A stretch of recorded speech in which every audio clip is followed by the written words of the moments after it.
Duel Review is brought to you by SpiderWolf.com.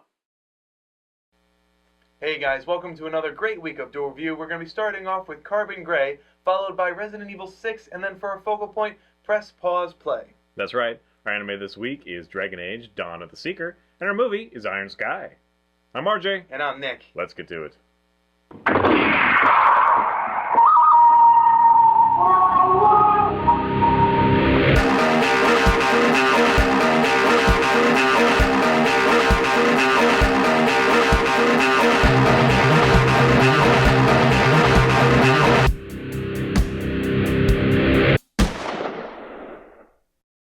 Hey everybody, today is March the 25th, and we're taking a look at the comic Carbon Gray. That's right, and this is a 2011 Image comic, which was actually created by the artist Huang Eng-Yuan, and I'm probably screwing that name up, and I apologize for that. But he's most known for for doing art for Punisher, Warzone, and Prophet, which is another Image comic.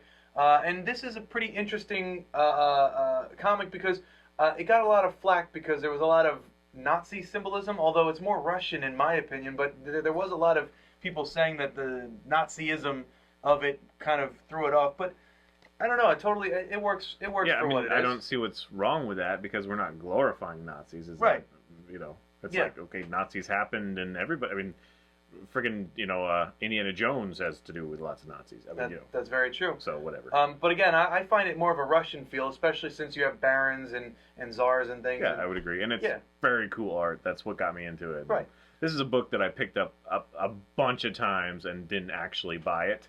And there are a couple of questionable images in here, and I guess I saw them and thought there was more. That was like a big thing in it, but it's really not. And it's just a very quirky, different kind of book. Yeah. So there's a lot of lore in it. There's a whole lot of story that you really kind of the issue that with the first trade is that it throws in a lot of story and you kind of have to keep track of what everything's happening, and it's just a whole bunch of information thrown in there all at once. So there's some really badass stuff in here. Yeah, there is, but it can get a little convoluted if you're not paying a lot of attention. But luckily, at the very end of this particular trade, it kind of goes into Giselle and Matilda's story, kind of written out in crayon, and tells you exactly what happens line by line, so that's helpful, although going through the entire story itself is pretty fun. That's actually beginning of volume 2. Well, actually that's the end of that one is where I read it. But in any case, it was nice to have that, but overall the story is actually very deep. There's a lot to it. Basically what happens is there's the God of Faust, right? Or the God's Faust. And he is a hero who a stone fell from the sky and he took it, and then he became this kind of great warrior, and he sired these 3 young girls who would then go on to protect the empire, or the Kaiser and everyone else. And that kind of rolled over from generation to generation, where each new Lady Grey was born in pairs of 3, except for this final one, which had a 4th, because there was the older one, the middle one, and then the youngest one was born with twins. So one of them was destined to kind of overthrow everything, and so you got this cool political prophecy kind of overthrow, storyline happening in between all this other thing. Who shot the Kaiser? The Kaiser's dead. Everyone's wondering what happened. They're blaming one of the Grey sisters, and she's under attack, and a lot of great stuff happens. And that's one thing I should note is Giselle Grey, the youngest, or the young twin, or I don't know how to say that, the younger sister, but the twin. She's the one who's blamed for the Kaiser dying, and she actually starts off with blonde hair, but once the Kaiser dies, it gets bleached red because of the red blood that's been spilled or whatever. So there's that, and then you have the dark-haired one, Matilda, and she's feeling like an outcast because she's the only one who had dark hair. All of her other sisters had blonde hair, except for Giselle, whose hair got turned red.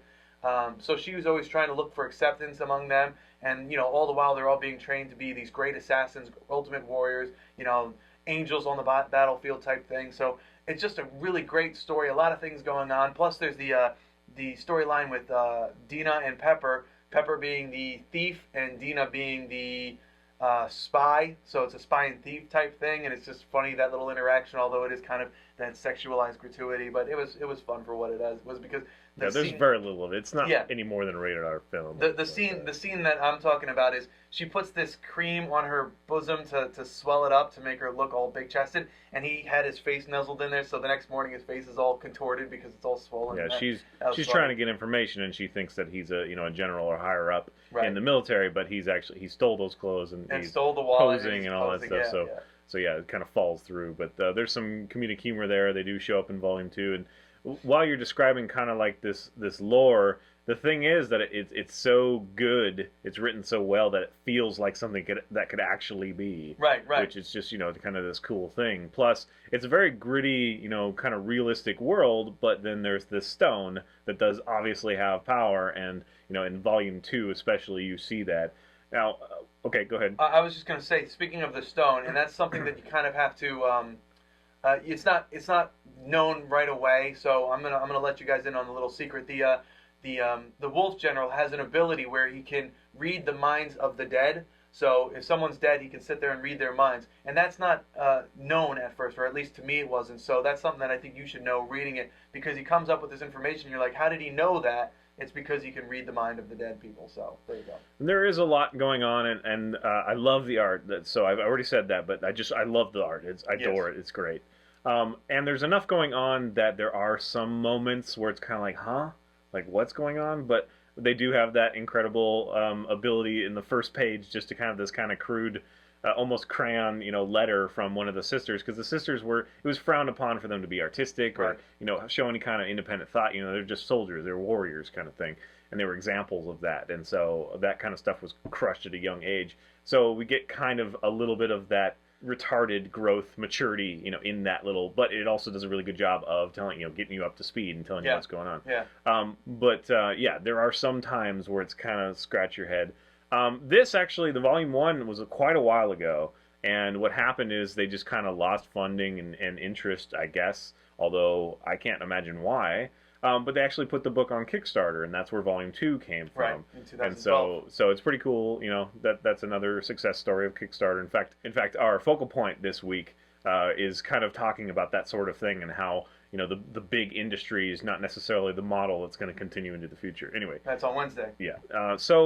Yes, I do really enjoy this book. The Nazi symbolism on the I don't know what the problem is. People just want to pick it up. Whatever. It's mostly Russian, in my opinion. Volume 2, I think, is even better than Volume 1. There is this kind of strange thing where her torso's way longer than it should be. Yeah. You pointed that out to me before, where the torso, it's kind of like a torso, then belt, then other torso. Yeah, it's like she has 2 pairs of hips or something. Yeah. I'm not sure how that got passed. But anyway, most of the art is really cool. Yeah, very gritty, very spot on. And fun characters. And it's not exactly this one. I mean, just look at the cover. That's awesome. Yeah. Cover there. Awesome. They're just, they're really... some great art. There was an issue that I had where they switched from black background text to white background text. Yeah, they kind of arbitrarily. Yeah, and that kind of throws me off, because you think that the person who's speaking with the black background text is someone different than whomever's speaking with the white person. Like, let's say that the white text is all general, or the white background black text is normal people, and then the black background white text would be like evil or something. Yeah, something but yeah, different. But they do just kind of flip flop. It's fairly arbitrary in some moments. Right, it just throws you off. Not that much though. Threw me off a bit. I love her helmet. It's just kind of a cool thing. Right. I haven't really seen that before, but it's kind of like a German meets like a, I don't know what, Parisian or Roman or something. Yeah, the spike on the head. It's pretty cool. Yeah. Well, no, just the fan. Oh, yeah. Art, okay, yeah. Dark of it. I was thinking of the other one. It's pretty dark, but yeah. I really like the Wolf General's bit, because he's got that white wolf pelt and the things like snarling, and sometimes you feel like it's going to come alive any second. Yeah. That's pretty cool.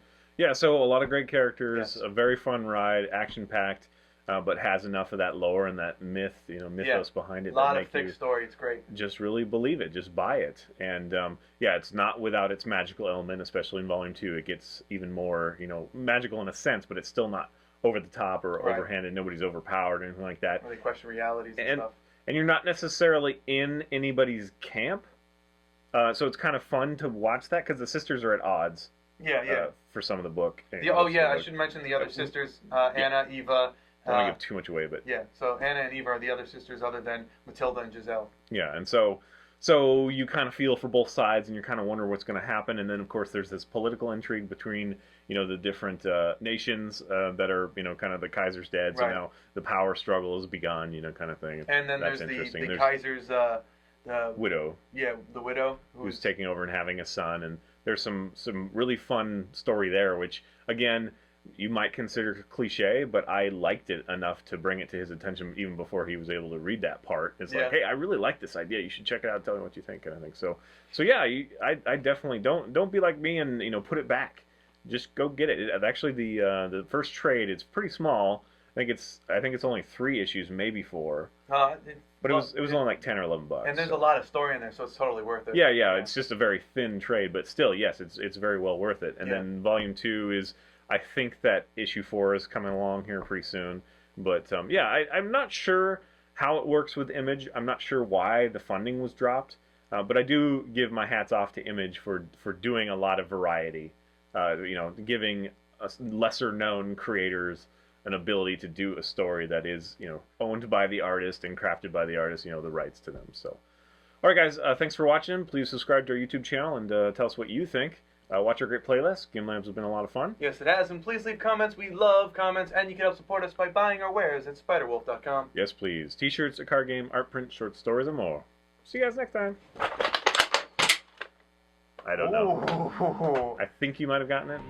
Yeah, you're gonna have to slow that down. That was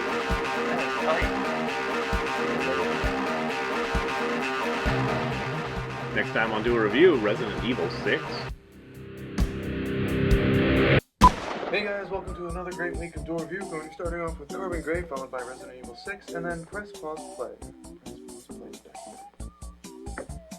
Hey guys, welcome to Duel Review. We have a great week, starting off with Carbon Gray.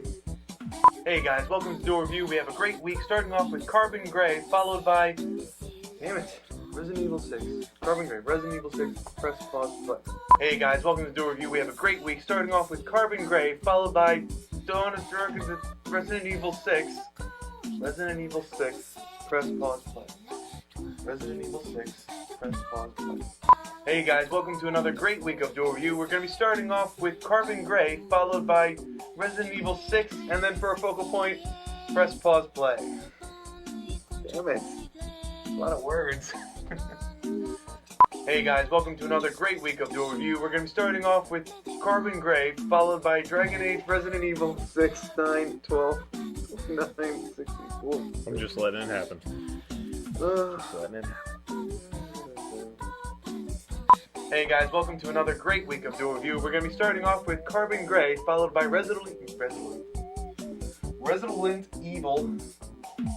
I almost had there too. And people wonder why I always do the intro.